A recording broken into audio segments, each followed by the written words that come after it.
Hey guys, welcome to another episode of CSA Talks with Abby. And today I have the honor of being joined by Abbie! Yay! It's the Abby Square show today. Abby, tell us a bit about yourself apart from having my name. Hello, my name is Abbie. I am a Masters by Research student. Okay. Studying under the MCAM Centre, which is mycology, looking at food toxicology and these secondary chemical metabolites called mycotoxins that contaminate food. Oh, wow, you're one of those health and safety experts. You write the guidelines that I have to follow. So sad. So yeah, tell us, where'd you study? What was life like before Cranfield? So I had just graduated last summer from Kingston University, which is southwest London / Surrey. Okay. Argument there. I'm not going to get into We're not going to get into that. Not going to get into that. I was applying for jobs before and for masters and some PhDs. I didn't get anything, unfortunately.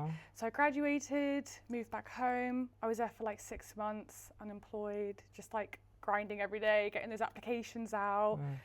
And then literally, I think in October, I found this opportunity. Wow. I applied, got accepted, and it was a pretty quick transition. Okay. And I got here in January. Yeah, lovely. What did that transition feel like? Like finishing undergrad, moving with mum and dad, and then now you're doing a research degree. What did that feel like? Well, I was really out of sorts. I hadn't done any academic writing or been in academics for like 6 months prior, and then I was doing a research masters, which is more independent than anything I've done before. And like I said, the turnover from application to joining was pretty quick. I was really excited, but I was quite nervous. I was just unsure on what to expect, to be honest. Before you saw that job advert for the MRes, had you heard of Cranfield before? I'd heard of it for engineering. Okay. Aerospace because of the airport. My partner did aerospace engineering, so there was a lot of talk. They came for like a university trip. It's quite a name in their field. So I've heard of it from then, but I didn't know about the mycology centre. I didn't know about the agri-food side of everything. So I was very pleased to find out about all that side, which my interest falls into. Very nice. What was your first impression of Cranfield? What was your first impression of Cranfield before you kind of came here, like just researching? I came from a city campus A, so this campus is significantly larger. Location-wise, it's different, but I quite enjoy the countryside. The scenery is lovely, and but that's also because you are a country girl, aren't you? From the West Country, yes. So I was actually just shocked. I saw the PDF of the campus map and I was like, oh my God, is that really how big the place is? I was like, I'm going to get lost. I can't find anything. When you get here, it becomes easier. It does become easier. And like you said, Google Maps, you can never lose yourself. No, exactly. And if you're late for class, that's a lovely excuse. It is. It's a genuine excuse, I genuinely couldn't find the building. Exactly. So what were you excited about before coming to Cranfield? What was the one thing that you were really looking forward to in that really short turnabout time? Very cheesy, but the research itself, my research project, I have always been really into wanting to get into plant science, mycology. It's not a very big thing in universities. Like there's not a lot of undergrads that focus on just pure plant science, and mycology there's less. And when I found this and I realized they had a whole mycology center, I was like, wow, I cannot wait to. Must be the dream. Yeah, it's literally that. I feel very lucky that I was able to get this position. Oh, that is amazing. And I bet the centre is richer for having you. What were you quietly worried about? What was that lingering worry at the back of your mind while you were making that shift to Cranfield, if there was any? It's mostly like imposter syndrome of I don't know if I can do this. I've never done this before. And this was after I got accepted. So I was like, oh, they must see something in me, but I don't know if I can see it in myself yet. So I was like, I don't know if I can do this. I was like, I wonder when I get there, is it going to be like really difficult? Am I not going to be able to impress them and provide the results that I have to provide?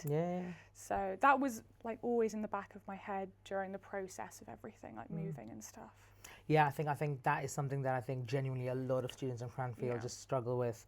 it's imposter syndrome because you're doing research at such a high level, you kind of doubt yourself, but there's no need to, because making it at Cranfield means that there's something in you that people have seen. But no, thanks for sharing that. That's very honest. So let's go back. Let's time travel. Let's go back to the day that you arrived to Cranfield, your first day at Cranfield. Yeah. What did that kind of feel like? Got up early in the morning. Okay. Packed the car up. Drove with my parents. Got here. We actually drove around the campus a bit. I was like, wow, this place is actually so big. Again, I just couldn't believe it. Coming from a city campus where there was 2 buildings and then you had the town centre and everything was spread out. I was like, wow. I was like, there's the co-op. There's a field. Oh, is that the gym? Wow, that's crazy. And then I got to my room and unpacked everything and I was like, what do I do now? What do I do now? What do I do now? I started looking up societies and events and what to do. Fun. What did you forget to pack? I'm sure we all forget something. What did you forget? I feel like this is so common, but it's always the coat hangers. You always think, well, I packed coat hangers, but it's never enough. No, it never is. You start unpacking all your clothes and you go, this actually should be on a coat hanger, and you're like, I don't have any coat hangers. It happens. It's happened to me in my undergrad now. It's happened to me now. I bet it will happen again. Yeah, I'm sure it will. The next place you move, even though you have enough coat hangers now, you still need more. It's never enough. No, it's never enough. So you spoke a bit about imposter syndrome. You spoke a bit about that. When did it actually become real to you that, hey, I'm actually researching at Cranfield, and I'm actually a student here? I don't think it hits until I talk about it like this, like or even just with anyone. If I'm like going out with friends and I'm catching up, they're like, what are you doing now? And I say it, I'm like, wow, that's me. I'm doing that. Can't really believe it. But it doesn't become real. Then as I'm doing my work, I don't really clock what I'm actually doing. I just do it. You know, and I'm doing my work and I'll go home and I'm not thinking about it. And then I'll talk to someone about it and I'm like, oh wow, I actually am doing that. You know, like. It doesn't really hit it hits in little moments. And you have to big up yourself, I think. I think, you know, you are researching at a top university. How did you begin meeting other people? Like you said, you were looking at clubs and societies and events. Sure, the social aspect, but how did you start meeting people? How did you start making friends? So I don't know about Talk Masters, but for research and PhD, there's like an introductory week. And you have a cohort of people who are going to be coming in the same time as you. That's like your good first initial time to meet the people that you're going to be seeing at training events and who are also new. So they, you know, are in the same boat as you. It's a bit easier to communicate and try to build like a friendship. So that was the first time I met people. And then I joined the societies, and everyone's got the same interests in those clubs that you join because you're interested in them. That becomes easier as well. And I just said yes to events that was happening at the CSA or around the uni or something.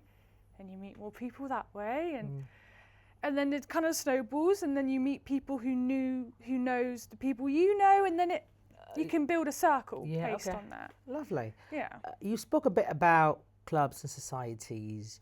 What kind of clubs and societies were you involved in the last couple of months? I'm involved in the Arts and Crafts Society. It seems to be a popular option with our folks. It's great. Join the Arts and Crafts Society. No plug-in, please.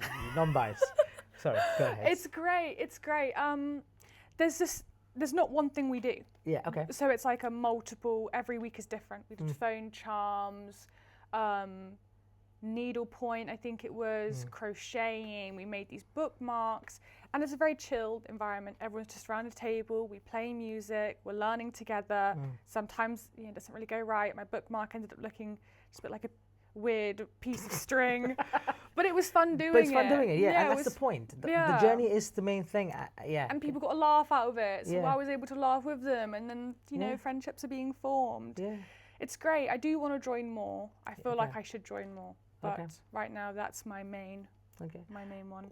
You said, I remember before you told me that you're kind of like the vibe setter for the arts and crafts. Yes. So how did you go about doing that?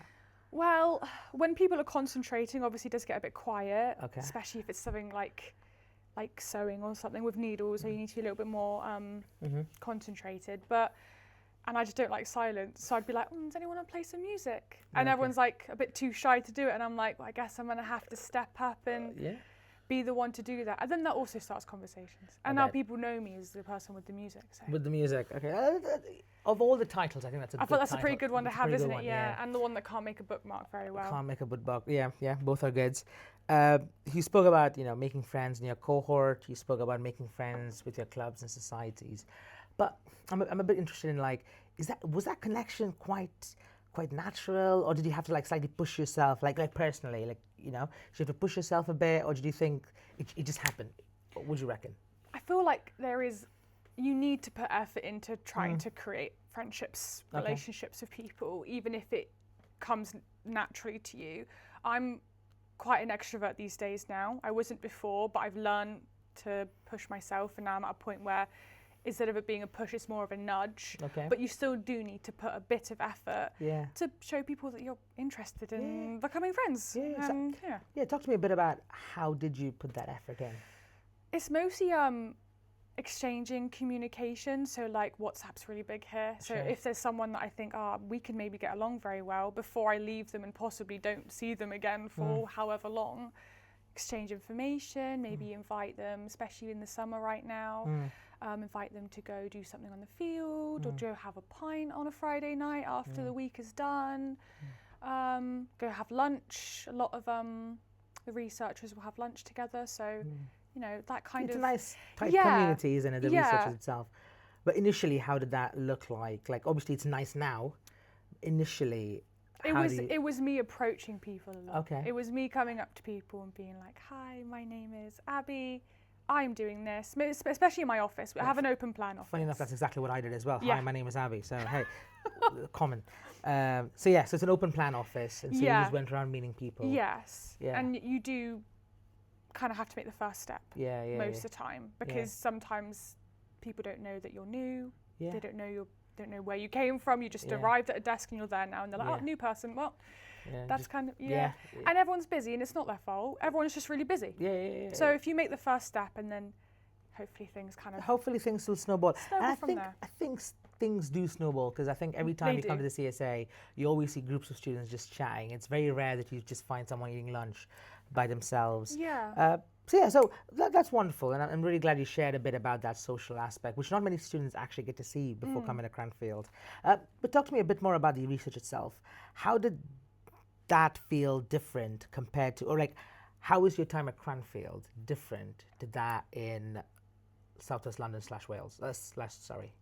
Wales, I went the other way. Yeah. It's, with any research course, whether it's a PhD, whether it's a master's, the independence takes you by surprise a bit. Okay. With a master's, it is a little bit more directed, because I have more of a limited time to do things, but I'm still given a lot of freedom to do things, to project manage, to come up with solutions to problems, and it's not something that you really experience in undergrad. You're in lectures, you do assignments, they're given to you, you know what to do, or you're given a question, kind of almost a closed question. There are right answers, there are wrong answers. Whereas here, it's like, I will suggest something, it might not be right, it might not be wrong. Me and my supervisors chat about it. If they're happy and it's feasible, it's done. We go about doing it. If it doesn't work, I try something else. Yeah, it's a very different kind of environment. I give you that. It is. There's a lot of trial and error, which definitely comes with research. But any research at any capacity in any subject is trial and error. But you don't know it until you do it. Yeah. Was there any habit that you just did that just helped you in that? I'm a very organised person. Are you an organised person? I think you look like a very organised person as well. Thank you. I like to protrude that kind of image. But documentation, always writing stuff down, always storing things correctly, always in my laptop having the right files so I can find things easy. That really helps in research, especially because I do a lot of lab work, so I need to make sure I document everything that I'm doing so I can prove that what I'm doing is my work and I did it correctly. And it's also helpful to like go back. And like talk to my supervisors, like if something goes wrong, they can be like, what happened? And I go, I get my lab book out, go to that date, this is what happened, I wrote this down, the exact time it happened, and then we know.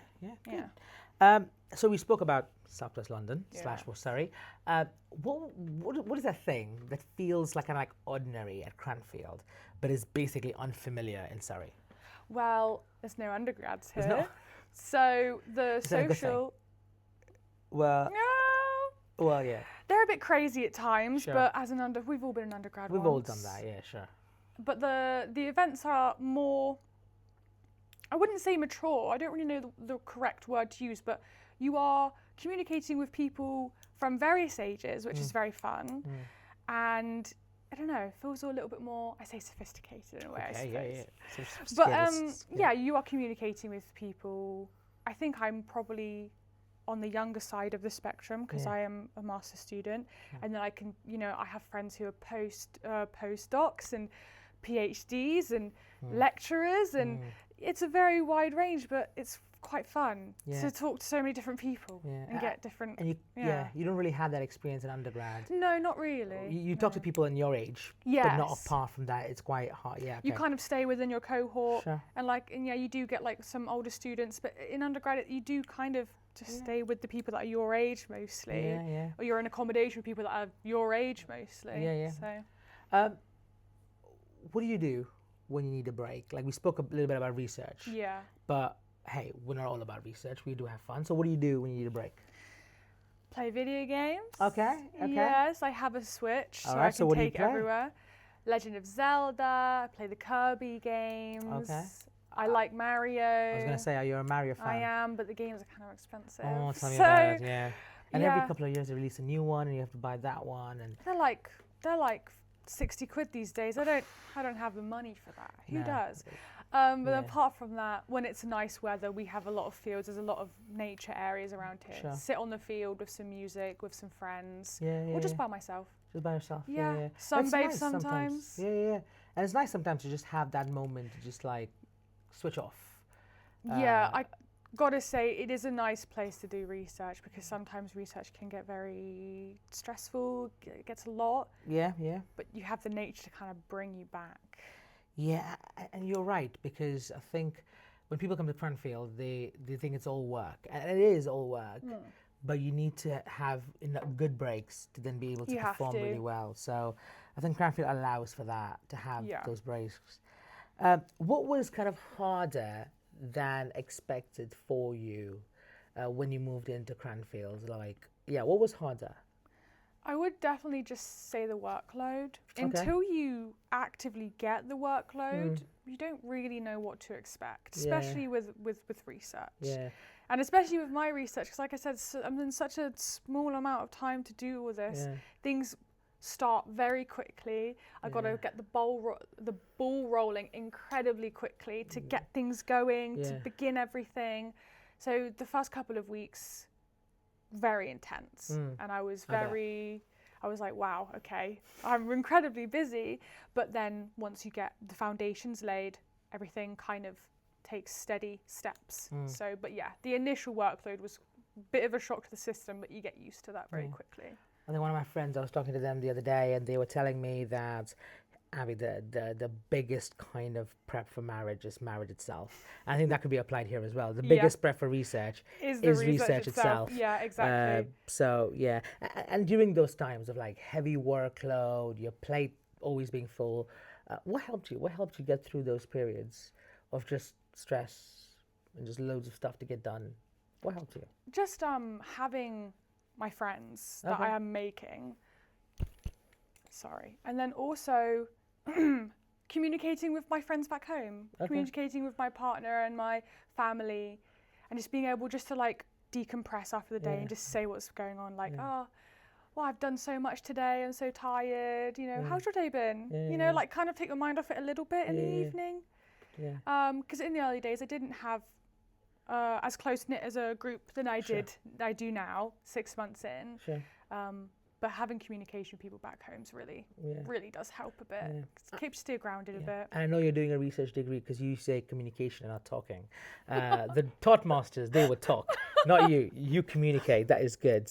All right, I think we're coming towards the end. I think it's been lovely. I have a couple more questions. Of course. And then we'll roll the outro. So one of those questions is this.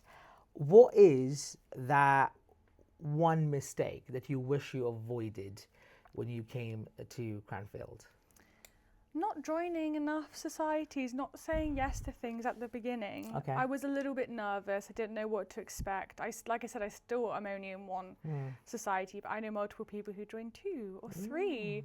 And that might sound like I don't have time to do all that, but it's not a necessity to go every single week. No one's going to get mad at you if you say, I'm so sorry, I'm so busy this week. I just don't really have time.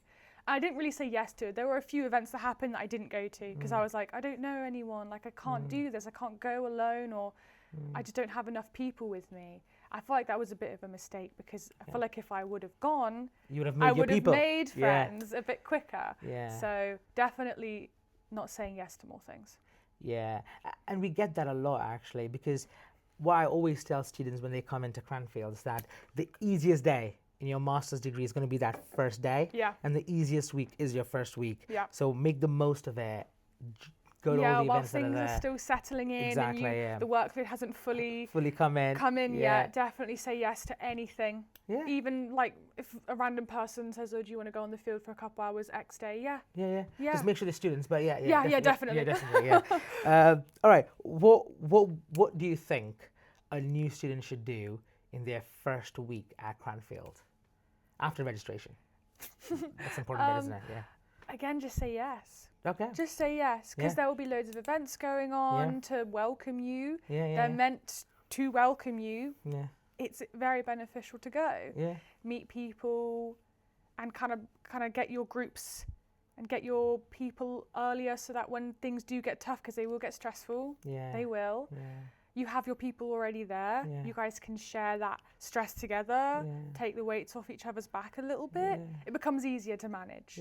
Well, that was amazing. I think that's a very good advice, because what you've really said is really a lot about, hey, you come here alone, but you make friends and you make your people, and you have to put in a bit of effort for it. It doesn't come normally, but the rewards are massive. Exactly. And that is amazing. Abbie, thank you so much for today. Thank you, Abbie. Oh, yeah, thank you. You're amazing, Abbie. Well, you're amazing, Abbie. Thank you. Anyway, hey, cue the outro. Guys, this is my favourite spot in Cranfield. These group of trees here, and there's a blackberry bush back there. I come here to relax, even when it's not so sunny. The area is just beautiful, it's very peaceful. I come here with friends, by myself. And yeah, thank you so much for watching. I hope to see you soon.